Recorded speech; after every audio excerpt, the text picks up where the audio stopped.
Hey there, Canon Knights. Welcome back to another unboxing of the Halo Legendary Crate. Now, unlike previous crates, I did take a look online to see, get spoilers and whatnot, so I do know what's in this crate already, but nonetheless, let's unbox and take a look. Now, just starting off right there, this week's theme, I forgot to say, is the Halo conflict, and for some reason, it looks like we have the Halo 5 Cortana in the background there. I might be wrong. I was wrong about the Hell Jumper, or the image last time being ODST. It was actually Hell Jumper, but yeah, that's interesting. But now for the real issue here. Remember that intel you always get? Well, this time, it was too small for the package, so they had to freaking bend it. To say I'm disappointed is an understatement, because this is unacceptable, in my opinion. Like, I know they have to fit everything else in the box, and that's their goal, but still, this is bullshit. So I'm just going to put this under something heavy while we open the rest of the crate. So while that's all straightening out, let's take a look at what we got this week, or this month. Okay, so first, poster time. I do love that they're doing posters rather than booklets now, just because I freaking love these posters. Look at that. Let's lay it out. Jesus. It's a feisty one. It's a feisty one, isn't it? Yeah, that is some beautiful artwork there. I believe by Isaac Hannaford, if memory serves correctly. Actually, I wonder what it says in the back. Hold on. Well, it doesn't say, unfortunately, so I don't know. Whoever did it is fantastic. The best part, at least for me, is the version of Mark V here. This is the version of Mark V that should have been in Halo CE. It looks a lot more like a nice blend between the version we got, which is heavily based on the classic from Halo CE, and the Reach redesign. Which, one of my big issues with the CEA version is that none of the armor components, at least as depicted in Halo Reach, would work with it. Here, I think they probably could. But anyway, enough ranting for it. Oh, and the Chief's hands are actually properly sized, if anyone remembers that. Next up, obviously we have the figure, which we'll get to last. Got a pin, no gold this time still. Oh well. We got this guy, which I believe is a sword, an energy sword. Yeah, an energy sword letter opener. Fortunately, I have no letters to test it on, but I believe this also lights up. I guess I have to put some pressure on it for some reason. But, there we go.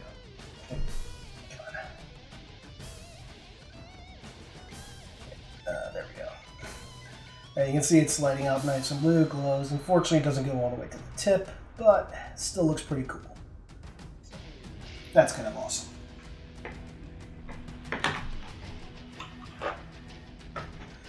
Next up, we have a Keys shirt.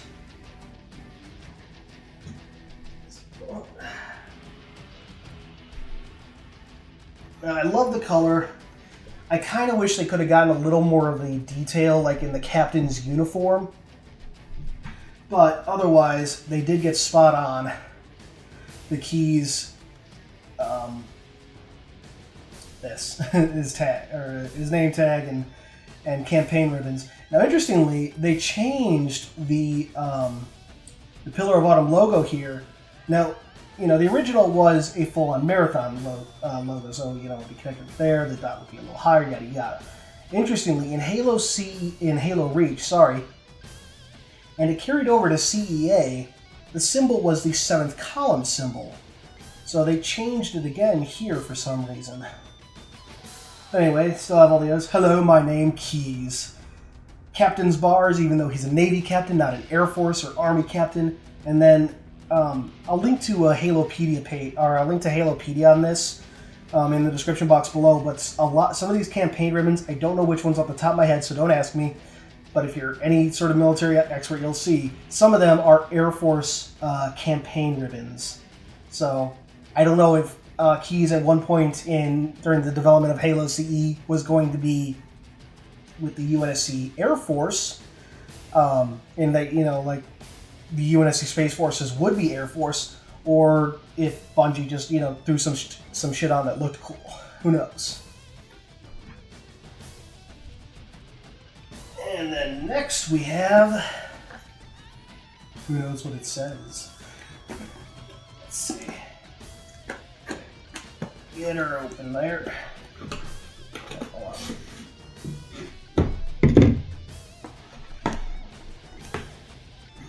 God, this is like the most frustrating. I hate these boxes. Okay, there we go. This is pretty cool.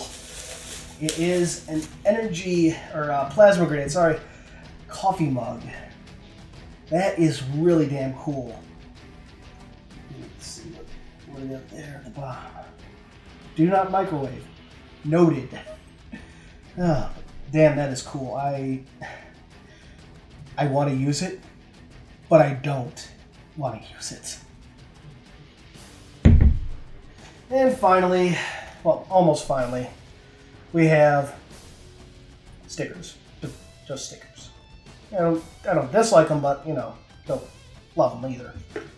So let's see, what is this? Yeah, I'm pretty, I don't know. You know, it's really damn hard to tell, but I'm almost certain that this is the Halo 5 Cortana.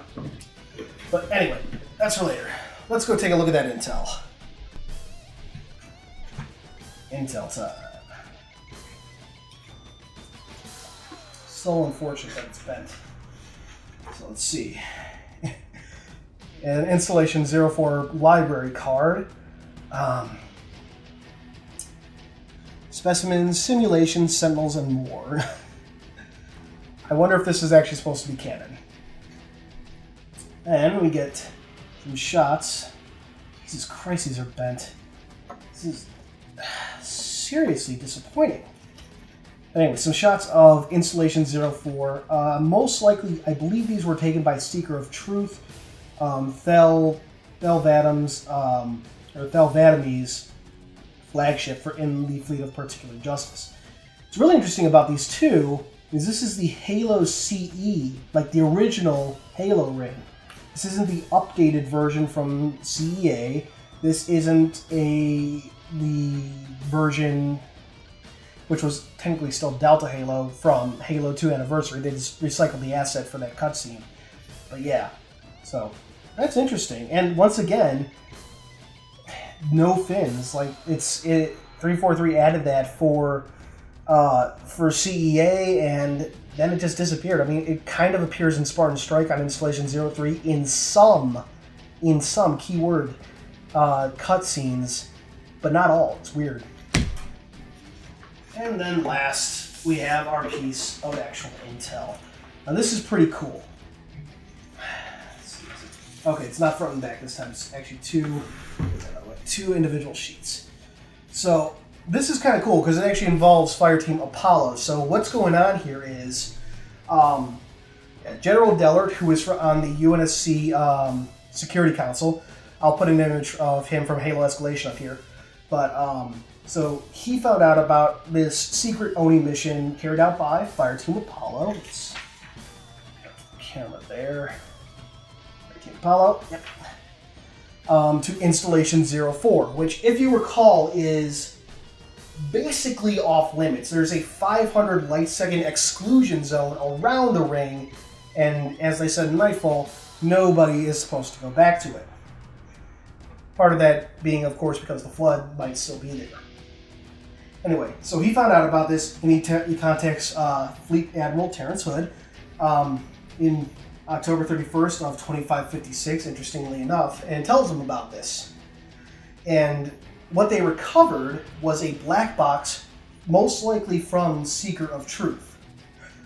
If you remember the Halo 5 maps, Truth and Regret, both of those are set on the ship Seeker of Truth, though the exterior was changed in the War Game simulation, so don't take the exterior look as Canon in Halo 5. But anyway, so, you know, it was present at the battle. It was shot down during the Battle of Installation 04, and Regret is the version that has, or that has been shot down, sorry. And so apparently Sire Team Apollo went there and recovered a black box. I am guessing from Seeker of Truth, because they kind of talk about, Grim talked about that when he was first talking about the maps in Halo 5, like way back pre-release. And so that may be where they get the War Games info for the maps Truth and Regret. So that'd be kind of interesting. But anyway, so we found out about this. It's a legal mission, and there's some interesting stuff. First of all, they call Threshold, the planet that Installation 04 orbited, SOL-4, even though it's SOL-7. Small error there. But he also says you might want to have a heart-to-heart with Parangoski. Now, as we learned in Halo Hunters in the Dark, by 2555, Saren Osman had taken control of Oni. So why Parangoski? Seems she still holds quite a bit of sway, even post-retirement. The other interesting thing that they recovered is on this sheet, and this is a transcript of a conversation between 257 and 114, that is Supreme Commander Thel Vadami and the Prophet of Stewardship. Now, if you don't know, it was first somewhat explained in Halo: The Flood, but it was much more expanded upon in the 2010 and 2011 reprints, the adjunct section at the end. Basically, the reason that the Covenant didn't just outright shoot down the Pillar of Autumn, why they had to board it, was because when the Covenant found the Holy Ring, the Prophet of Stewardship didn't want to risk damaging it, so he kind of just assumed control and forced Thel to not try and shoot it down, but to board it. Obviously, there was some conflict since the Pillar of Autumn does still take some damage on her, when she is still being shot at. And throughout and so you get a little bit of that along, through here, just kind of a fleshed out version of an initial conversation that is lightly detailed in Halo: The Flood. Sorry if that's confusing. The Halo: The Flood adjunct section, I'm sorry to say. I'm sorry, just clarifying. But anyway, so that's kind of cool. Sorry if I'm rambling here. If you find this boring, I hope you don't, but I'm going to try and add some visuals, and edit to make it a little more interesting. But anyway, so this is pretty cool. The numbers are somewhat confusing, like why they chose 257, and 114.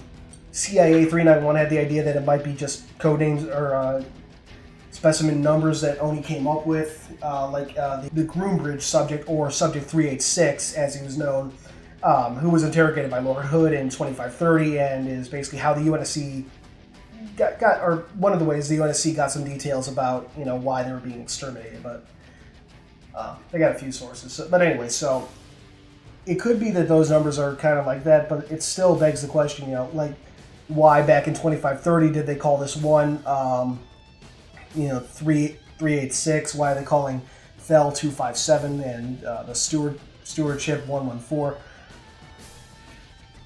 And last but not least, the Halo icon. So, out of here. Okay. We have Chief jumping over an Ungoy. Come on. Holy shit, that is really in there.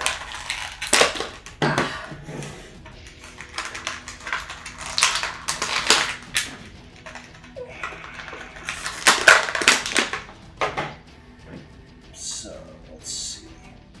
So that goes. I can get the bloody thing in.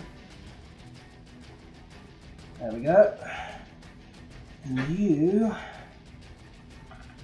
go in. Yeah.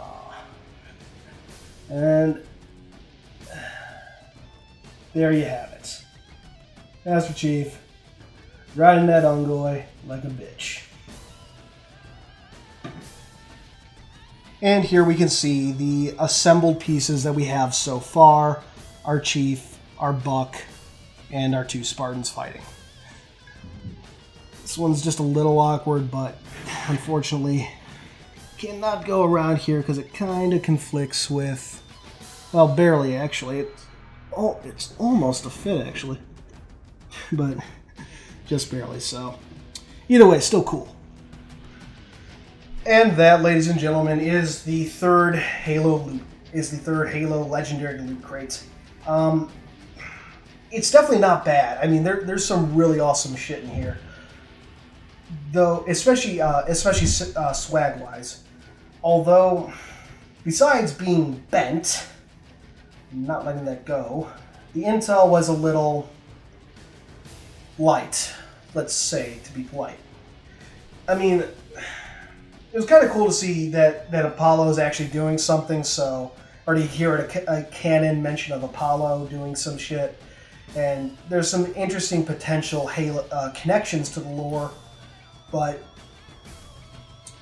I don't know. Just it was 2 sheets. The last one was a lot deeper. We got that full interview with Virgil, which was just so damn awesome and much needed in my opinion. So, but again, I'm not disappointed with this by any means. This is still really cool, but just not as cool as the last one, in my opinion. So, but you know what? That's going to happen. It's going to fluctuate like that. So don't, like if let's say the last one was a 10, this one's an 8, something like that, or a 9. There's minimal difference, let's say. But what did you think? Do you like the crate options? Are you interested in starting on these crates? Start a discussion down below. And speaking of, the next crate, scheduled for March, 1st to the 10th, is going to be Banished themed. Just after Halo Wars 2 comes out, we'll get a Banished themed loot crate, or Legendary crate, and that is going to be pretty damn cool, I expect. Anyway, thank you for watching, and until next time, this has been Halo Canon.